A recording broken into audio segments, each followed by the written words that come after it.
Hmm. Let me watch one of my favorite scenes from Bela Lugosi in Bride of the Monster, that great classic speech that he made. Oh, I have no home. Hunted, despised, living like an animal. The jungle is my home. But I will show the world that I can be its master. I will perfect my own race. A race of atomic supermen that will conquer the world. Uh, uh, uh, uh, uh. Bela Lugosi, what a class act. What a great guy. Anyway, since you're here, let me interrupt my Bella reminiscing. Since you're here and since it's Saturday, why not continue my tradition of reviewing two movies for you? And I have the two movies here. Okay, and this first movie that I'm going to review is a movie that I actually came out earlier this year that I wanted to see, but I didn't get around a chance to see. I think it came out around the same time of Place Beyond the Pines, and I don't think I got a chance to see it. But I remember Chris Duckman giving this a really good review, and so I went to see it. And then when I was out shopping for movies on Friday night, I saw this there. I didn't know it was out on video, but it is, and I got it. And boy, am I glad I did. It's Disconnect. This movie stars Jason Bateman. Let's give you the full cast: Jason Bateman, Hope Davis, Frank Grillo, Paula Patton, Andrea Riseborough, who was in Oblivion. You got Max Theroux. Who else?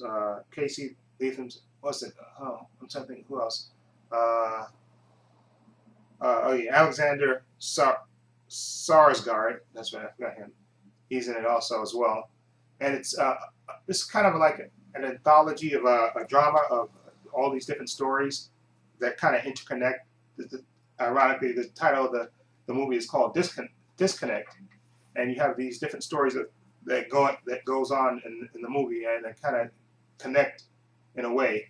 Okay, one of the stories is about you go by Jason Bateman's character. He's plays Rich Boy. He's married to his wife Linda Boy, played by Hope Davis, and they have a son. They have a teenage daughter and a teenage son. Okay, Ben Boyd is the son, who's kind of a loner guy, with long hair, always listening to music and always at his computer. Kind of doesn't say much. And then you have his sister Abby, who's more outgoing, and he basically, his story is basically a story of a guy who meets someone online, and then basically he gets pranked. Basically, he gets pranked into communicating with this person, but it's really a kind of a joke, which leads into the second story, which is like the young son of a detective. You got a detective. His name is Mike Dixon, played by Frank Grillo. He has a son that's Jason Dixon, played by Colin Ford. Him and his friend,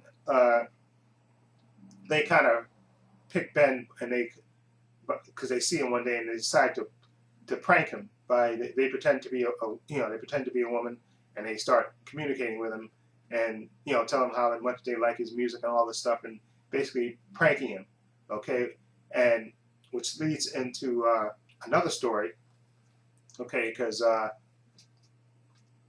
Jason Dixon, his father, Mike Dixon, played by Frank Grillo, he investigates this couple, Paula Patton and Alexander Sarga. They play Derek and Cindy Hall. They're a couple that's that don't communicate with each other. They recently there was a death of their young son, so they don't really talk to each other. And then they discover that they're being that basically their funds have been wiped out.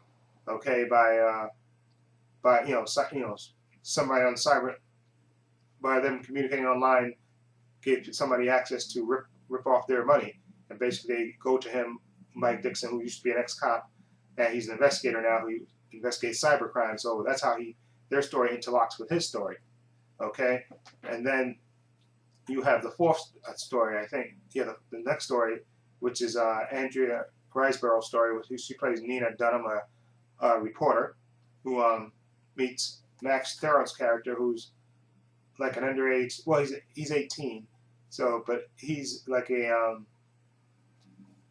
he plays Kyle, a guy that does these I guess adult shows where he talks to to anybody for money, and basically she investigates the story of the kids being exploited by I guess by predators.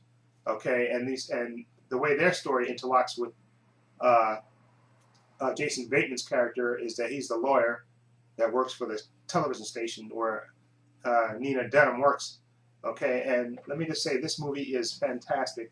The drama and the way the stories play out, okay, and they're not predictable at all.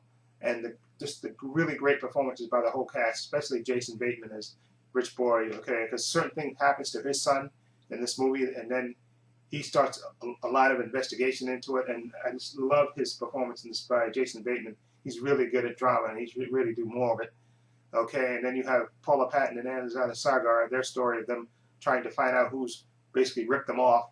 Okay, and then of course they have the problem where they don't communicate with each other. Okay, and they're basically lonely. And then you have the story of Nina Dunham, played by Andrea Riseborough, her investigating, Max Theron's character Kyle for a story about predators, basically taking advantage of young kids, and her investigation into that and her story about it, and then of course you have the the story of Mike Dixon, played by Frank Grillo, his son Jason Dixon, who's the one that's pranking Ben Boyd, his character and their story, and about how Mike Dixon doesn't communicate really with his son Jason, and how Jason's off on his own, and that's why he has this idea to prank another person, and the consequences of those actions. Like I said, great performances by the whole cast. This is probably one of the best movies I've seen this year. I would definitely give Disconnect a 9 out of 10. I really, really enjoyed this story. The drama, it's not predictable at all, and it really, really touched me and affected me. I really enjoyed this movie. So definitely give this a 9 out of 10. One of the best movies I've seen this year. Okay, definitely pick that up. And the next movie is a movie that came out, I forgot when this came out, but this is Edge of Darkness. It actually came out in, when did it come out? 2010. Okay, 2010. That wasn't that long ago. Mel Gibson, Edge of Darkness. He plays a homicide detective, Thomas Craven. He lives in Boston. He's been a detective, homicide detective. Okay, and he has a young daughter who he dotes on and stuff. And this movie begins with him, picking up from the airport, getting ready, taking her home, and they show in the beginning of the movie like him having home videos with her, making home videos. I guess he basically raised her by herself after the death of her mother, and he's really, he really loves his daughter and really close with her. But on the night that he picks her up, and he discovers that she's sort of sick, and he doesn't know what's really going on in her life, even though he's supposed to be close with her. And that same night, like you see this in the trailer, so this is not really a spoiler, she gets murdered. And of course, at first they think because he's a detective that the person who murdered them was after him, but it actually turns out they were after her. And it basically, this is the story of him investigating what's going on to his daughter and why his daughter was killed. And his daughter, worked for this corporation, and he discovers a cover up, and it involves the government, and senators and stuff, and investigation. And basically, this is the story of him basically investigating and trying to find out the reason why his daughter was murdered. And this movie is intense, and it has some great violence, intense violence in this. And Mel Gibson is absolutely fantastic as Thomas Craven. Now, this was based on a British TV series, actually. Okay, and I think it was directed by the director of this, Martin Campbell. He directed that show, so he directed this movie. And this movie was intense, and Mel Gibson, I thought, was great. And they had, besides Mel Gibson, you have Ray Winstone. He plays Jedburgh. He's like a character that's supposed to work for this corporation, supposed to do the cleanup of whatever happens. Then you have Danny Houston, who plays I think the president of the company. And you also have Jay Sanders in this. He plays a friend, a fellow detective of Mel Gibson's character. Okay, and then you have,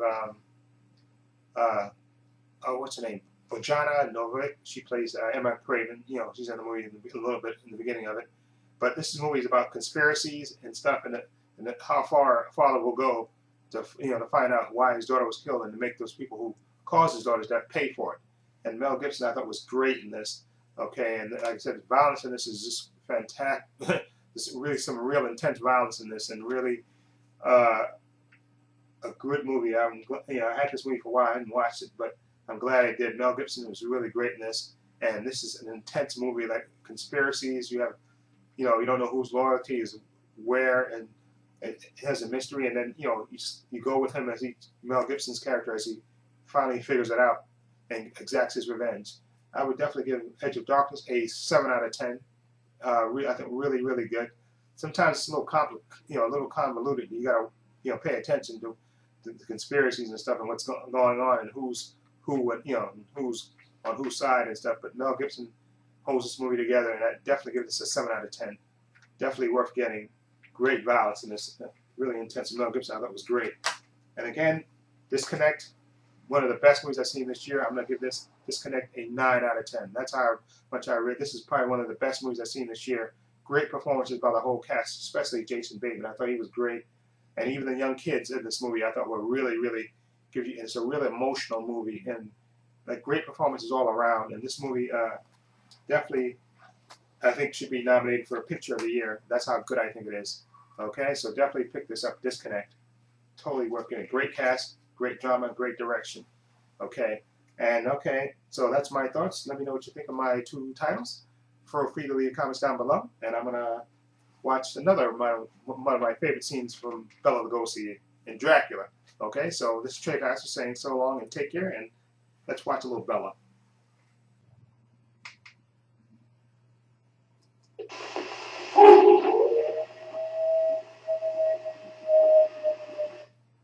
Listen to them, children of the night. What music they make.